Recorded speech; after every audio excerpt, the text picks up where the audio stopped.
चालू घडामोडीमध्ये आपले स्वागत आहे. पहिला प्रश्न, ज्येष्ठ अभिनेते ऋषी कपूर यांचे नुकतेच निधन झाले आहे. ते किती वर्षाचे होते? 66 वर्षाचे, 70 वर्ष, 75 वर्ष, 67 वर्ष. उत्तर आहे 67 वर्ष. त्याच्याविषयी थोडक्यात माहिती. ज्येष्ठ अभिनेते ऋषी कपूर यांचे नुकतेच निधन झाले आहे. ते 67 वर्षाचे होते. अभिनेता इरफान खानच्या निधनानंतर 24 तारखेला देखील पूर्ण होत नाहीत, तर कलाविश्वातील ही दुसरी दुःखद बातमी समोर आली आहे. तो गेलाय, ऋषी कपूर गेलाय आणि मी उद्ध्वस्त झालोय, असे बिग बीचे सोशल वेबवर सांगितले आहे. जवळपास 92 चित्रपटामध्ये काम केलेले आहे. मेरा नाम जोकर हा त्यांचा पहिला चित्रपट आणि द बॉडी 2019मध्ये प्रदर्शित झालेला त्यांचा शेवटचा चित्रपट होता. कर्करोगाशी झुंज देताना ऋषी कपूर यांचे निधन झाले. प्रश्न क्रमांक 2, 1 मे 1960 रोजी महाराष्ट्र राज्याची निर्मिती झाली. त्यानिमित्त 2020चा कितवा महोत्सव होता? प्रश्न क्रमांक 1, 60वा. प्रश्न क्रमांक 2, 50वा. प्रश्न क्रमांक 3, 100वा. प्रश्न क्रमांक 4, 120वा. याचे उत्तर आहे 60वा. याच्याविषयी थोडक्यात माहिती. हीरक महोत्सव निमित्त राज्याच्या प्रगती आणि आव्हानांचा शोध घेण्यात आला आहे. 1 मे 1960 रोजी महाराष्ट्र राज्याची निर्मिती झाली. त्यानिमित्ताने साठीचा गझल महाराष्ट्राचा हा वेब संवादाचा अनोखा उपक्रम राबविण्यात आला आहे. हुतात्म्यांच्या बलिदानामुळे व मराठी माणसाच्या आंदोलनामुळे सरकारने नमते पाऊल घेतले आहे. 1 मे 1960 रोजी मुंबईसह संयुक्त महाराष्ट्राची स्थापना झाली आहे. 1965मध्ये त्या जागी हुतात्मा स्मारकाचे उभारणी केली आहे. 25 वर्ष रौप्य महोत्सव म्हणून साजरा करतात, 50 वर्ष सुवर्ण महोत्सव म्हणून साजरा करतात, 60 वर्ष हीरक महोत्सव म्हणून साजरा करतात, 75 वर्ष अमृत महोत्सव म्हणून साजरा करतात, 100 वर्ष शतक महोत्सव म्हणून साजरे केले जाते. पुढचा प्रश्न, आयफोसेसचे संस्थापक प्रमुख कोण आहेत? प्रश्न क्रमांक 1, नंदन निलेकणी.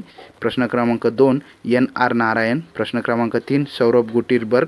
प्रश्न क्रमांक 4, राजू शाह भक्त. याचे उत्तर आहे NR Narayan.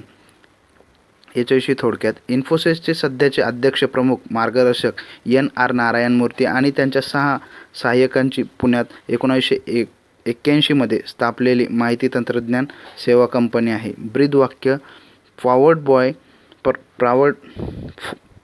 Bye intellect driven by values. 1983 साली कंपनीचे मुख्यालय बंगळूर, भारत. कंपनीमध्ये 9 सॉफ्टवेअर विकास केंद्रे असून जगभरामध्ये 30 ठिकाणी कार्यालय पसरलेले आहे. पुढील प्रश्न, अमेरिकेने कोविड-19 या आजारावर ज्या लसीचा शोध लावला त्या लसीचे नाव काय आहे? प्रश्न क्रमांक 1, रेमडेसिवीर. प्रश्न क्रमांक 2, रेमडेसिवीर. प्रश्न क्रमांक 3, कोविड-19. प्रश्न क्रमांक 4, कोड-19. उत्तर आहे रेमडेसिवीर. याच्याविषयी थोडक्यात माहिती. अमेरिकेने कोरोनावर औषध सापडले आहे. थेट विषाणूंच्या DNA आणि RNAवर परिणाम करणारे औषध आहे. 2,27,000हून अधिक जणांचा मृत्यू झाला आहे. कोरोना विषाणूमुळे परिणामकारक ठरणाऱ्या लसीचा शोध घेण्याच्या 80 संस्थांपैकी अमेरिकेतून सकारात्मक बातमी आली आहे. येथील संशोधकांनी रेमडेसिवीर हे औषध कोरोनावर परिणामकारक ठरत असल्याचा दावा अमेरिकी सरकारला सांगितला आहे. याविषयी पुढील प्रश्न, 1 मे 2020 रोजी महाराष्ट्र राज्याच्या ज्ञान महामंडळाची ITT मराठी या अभिनयाचे ॲप निर्माण केले आहे.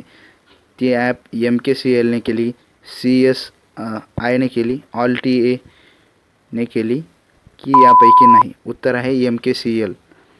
याच्याविषयी थोडक्यात माहिती. ITT मराठी 27 फेब्रुवारी हा दिवस मराठी राजभाषा दिन म्हणून साजरा केला जातो. त्यानिमित्ताने महाराष्ट्र ज्ञान महामंडळ यांच्या वतीने 26 जानेवारी ते 27 फेब्रुवारी हा महिना ITT मराठी पाळला जातो. 1 मे 2020 रोजी महाराष्ट्राच्या राज्याच्या ज्ञान महामंडळाची ITT मराठी हा अभिनव ॲपची निर्मिती करण्यात आली आहे. ITT मराठी माणूस सक्षम बनावा, तसेच संगणकावरील काम हाताळता यावे या उद्देशाने ही ॲप सुरू करण्यात आली आहे. पुढील प्रश्न, आरोग्यसेवी कर्मचाऱ्यांना कोरोना विषाणूचा संसर्ग झालेल्या लोकांपासून शारीरिक अंतर राखण्यास मदत करण्यासाठी प्रश्न क्रमांक 1, SCARD. प्रश्न क्रमांक 2, HRDCA.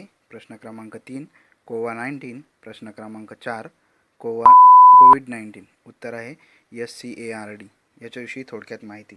दुर्गापूर येथील CSIR central mechanical engineering research institute या प्रयोगशाळेने SCARD hospital care institute robotic device robotic उपकरण विकसित केले आहे. हे उपकरण अनेक अत्याधुनिक तंत्रज्ञानाने सुसज्ज आहे आणि नेव्हिगेशनच्या स्वयंचलित तसेच मानवचलित अशा दोन्ही पद्धतींचे कार्य करते. संसर्ग झालेल्या लोकांची काळजी घेताना रुग्णालयाच्या आरोग्यसेवी कर्मचाऱ्यांना कोविड-19 विषाणूचा संसर्ग धोक्याचा आहे याविषयी माहिती देते. SCARD रोबोट आघाडीच्या आरोग्यसेवी कर्मचाऱ्यांना कोरोना विषाणूचा संसर्ग झालेल्या लोकांपासून शारीरिक अंतर राखण्यास मदत करत आहे.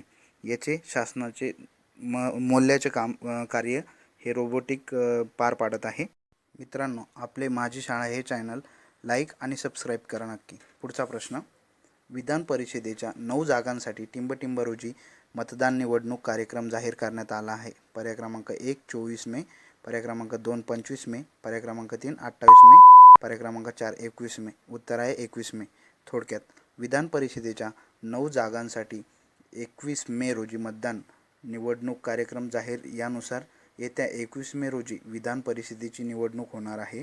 राज्यात विविध परिषदेच्या 9 जागा रिक्त असून या जागांसाठी 21 मे रोजी मतदान होत आहे. 4 मे पासून नामांकन प्रक्रिया सुरू होणार असून 11 मे पर्यंत उमेदवार अर्ज स्वीकारणार आहेत. 12 मे रोजी अर्जाची छाननी होणार आहे. 14 मे रोजी उमेदवार अर्ज मागे घेणार आहेत आणि 21 मे रोजी सायंकाळी 9 वाजल्यापासून ते सायंकाळी 4 वाजेपर्यंत मतदान होईल. 21 मे दिवशी मतमोजणी होणार आहे. 27 मेच्या आत विधिमंडळाच्या दोन्हीपैकी एका सभागृहाचं सदस्य होणं मुख्यमंत्री यांना बंधनकारक होतं. त्यामुळे पेच निर्माण न व्हावा या उद्देशाने विधान परिषदेच्या निवडणुका झाल्या आहेत. ओके. पुढचा प्रश्न. कामावर सुरक्षा आणि आरोग्यविषयक जागतिक दिन केव्हा पाळला जातो? पर्याय क्रमांक 1 28 एप्रिल, पर्याय क्रमांक 2 24 एप्रिल, पर्याय क्रमांक 3 1 मार्च, पर्याय क्रमांक 4 7 मार्च. उत्तर आहे 28 एप्रिल. थोडक्यात, कामावर सुरक्षा आणि आरोग्यविषयक जागतिक दिन 28 एप्रिल दरवर्षी 28 एप्रिल हा दिवस कामगार सुरक्षा आणि आरोग्यविषयक जागतिक दिन म्हणून साजरा केला जातो. 2020 या वर्षी हा दिन stop the pandemic safety and health and work can save lives या संकल्पनेखाली पाळला गेला आहे. यावर्षी कोविड-19च्या महामारीमुळे कामाच्या ठिकाणी संसर्गजन्य रोगांचा प्रादुर्भाव कमी व्हावा या उद्देशाने हा पाळला गेला आहे. पुढील प्रश्न. National institute for transforming India आयोगाची स्थापना केव्हा करण्यात आली आहे? 1 जानेवारी 2016, 1 जानेवारी 2015, पुढील 2 जानेवारी 2016, 2 जानेवारी 2018. उत्तर आहे 1 जानेवारी 2015. NITI Aayog. National institute for transforming India आयोगाची स्थापना 1 जानेवारी 2015 रोजी स्थापन झाली. नियोजन आयोगाचे नीती आयोगाची स्थापना ही पदसिद्ध पद्धतीने झालेली आहे. याचे अध्यक्ष पंतप्रधान असतात. सर्व घटक राज्यांचे मुख्यमंत्री, केंद्रशासित प्रदेश, नायब राज्यपाल, 1 अध्यक्ष, 1 पूर्णवेळ सदस्य, 2 अर्धवेळ सदस्य, केंद्रीय मंत्रिमंडळातील 4 सदस्य, पंतप्रधान नियुक्ती. यावेळेस नीती आयोगाचे पहिले CEO श्रीमती सिंधू खुल्लर आणि नीती आयोगाचे पहिले अध्यक्ष पंतप्रधान नरेंद्र मोदी. नीती आयोगाचे पहिले अध्यक्ष अरविंद पगारिया हे होते. पुढील प्रश्न. 93वे मराठी साहित्य संमेलन 10 ते 12 जानेवारी 2020 उस्मानाबाद येथे पार पडले. त्याचे अध्यक्ष कोण होते? पर्याय क्रमांक 1 पुष्पा भावे, पर्याय क्रमांक 2 राम लक्ष्मण, पर्याय क्रमांक 3 फ्रान्सिस दिब्रिटो, पर्याय क्रमांक 4 शरद पवार. उत्तर आहे फ्रान्सिस दिब्रिटो. थोडक्यात, उस्मानाबाद जानेवारी 2020 मध्ये उस्मानाबाद येथे 93वे अखिल भारतीय मराठी साहित्य संमेलनाचे अध्यक्षपदी ज्येष्ठ साहित्यकार फादर फ्रान्सिस दिब्रिटो यांची एकमताने निवड करण्यात आली होती. अशी माहिती अखिल भारतीय मराठी साहित्य मंडळाचे अध्यक्ष प्राचार्य कौतिकराव ठाले पाटील यांनी पत्रकार परिषदेला दिली. बैठक उस्मानाबाद येथील रामकृष्ण परमहंस विद्यापीठाच्या सभागृहात घेण्यात आली होती. मराठी भाषिक ख्रिश्चन समाजाचे मुखपत्र असलेल्या सुवार्ता या मासिकाचे संपादक म्हणून त्यांनी अनेक वर्ष काम पाहिले आहे. पुणे येथे 1992 झालेल्या 15व्या मराठी ख्रिस्ती साहित्य संमेलनाचे त्यांनी अध्यक्षपद भूषविलेले आहे. तेजाची पाऊले, संघर्ष यात्रा, ख्रिस्तभूमीची इस्रायल आणि परिसरांचा संघर्षमय इतिहास, आनंदाचे अंतरंग, मदर टेरेसा, सृजनाचा मोहर, ओसिसच्या शोधात आदी पुस्तके त्यांनी लिहिलेली आहे. बायबल दी न्यू टेस्टिमेट या पुस्तकाचे त्यांनी मराठीत केलेल्या सुबोध बायबल, नवा करार या अनुवादित पुस्तकांचा साहित्य अकादमीचा 2013चा 13 वर्षीचा राष्ट्रीय अनुवाद पुरस्कार त्यांना जाहीर झाला आहे. त्यांनी असे अनेक पुस्तके लिहिली आहे. आता पुढील प्रश्न तुमच्यासाठी, याचे उत्तर विस्तारित कमेंट बॉक्समध्ये द्यायचे आहे, जेणेकरून तुमच्या ज्ञानामध्ये भर पडेल आणि पुन्हा प्रश्न विसरणार नाही. पुढचा प्रश्न, पॉलिटिक्स शॉक हे पुस्तक कोणाचे आहे? पर्याय क्रमांक 1 मनमोहन सिंग, पर्याय क्रमांक 2 राजेंद्र प्रसाद, पर्याय क्रमांक 3 मेघनाद आणि पर्याय क्रमांक 4 नरेंद्र